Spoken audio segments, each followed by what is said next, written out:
In this video, we're going to talk about a relationship called direct variation. It's a kind of linear function. Okay, so it has the parent function of f of x equals x that can be written in the form y equals k times x. All right, so typically we're used to linear function being y equals mx plus b. All right, a direct variation is going to follow y equals k times x. This variable k is called the constant of variation. Okay, it's like the slope. And the y-intercept will always be 0. The graph must go through the origin. All right, so what this relationship is talking about is as x increases, y could increase or decrease. As x decreases, the y value could increase or decrease. It's talking about a certain relationship there. All right, so in example 1, when we're trying to determine if the equation shows direct variation, we need to see, can we get it in the form y equals kx? Y equals k times x. So we're solving for y. We got to get the y by itself.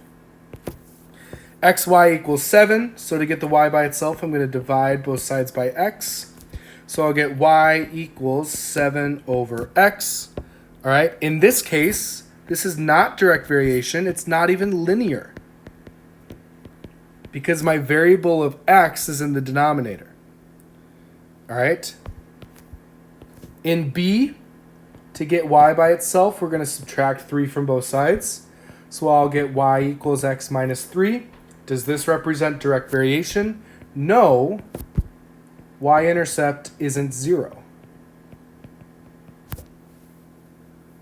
Okay. In C, to get y by itself, I'm going to multiply both sides by 4. So I'll get y equals 4x. Yes, this is direct variation. My constant of variation is going to be 4. My k value equals 4. All right, and then last but not least, in part D, to get y by itself, I'm going to divide both sides by 11. So I'll get y equals negative 5 over 11 x. Yes, this is direct variation. My k value is negative 5/11. So your constant could be positive, negative, a fraction, a decimal, a whole number. As long as you can write it as y equals k times x, it's going to represent direct variation. So how could we write an equation of direct variation? So y varies directly with x. So we know this is going to look like y equals k times x. And I'm telling you that y is equal to 28 when x equals negative 4. So we've got a specific situation here. We know our x value and our y value. We don't know, however, our constant of variation.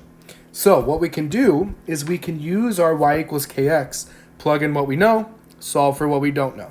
All right, so y is equal to 28. We don't know our k value.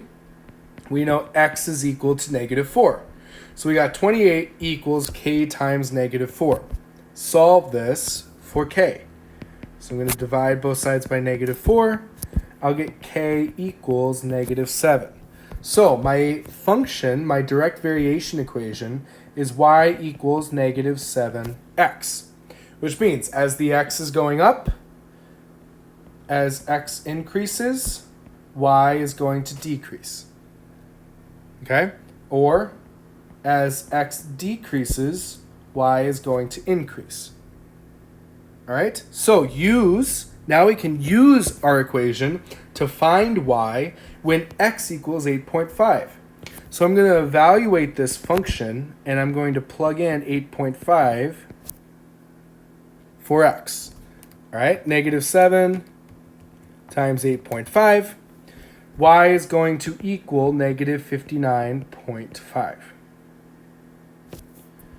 In C, let's use this equation to find x when y equals 100.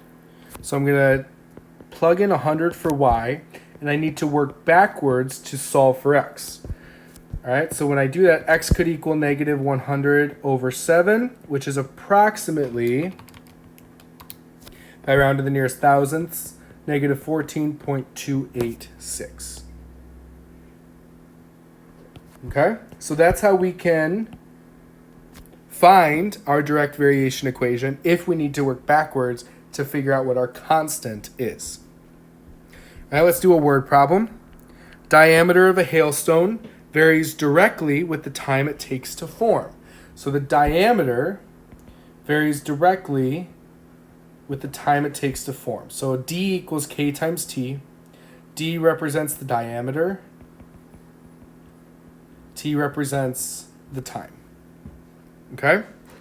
Write an equation that gives the hailstorm's diameter, D, after T minutes if, and here's our specifics, you have a 0.75 inch hailstone, so this is D, and that hailstone takes 12 minutes to form. All right, so we got D equals K times T.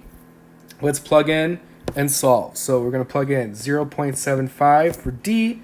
We don't know our constant of variation, and we know our time is 12.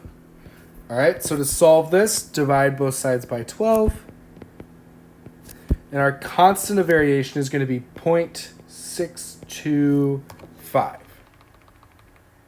Oops, nope, sorry. 0.0625.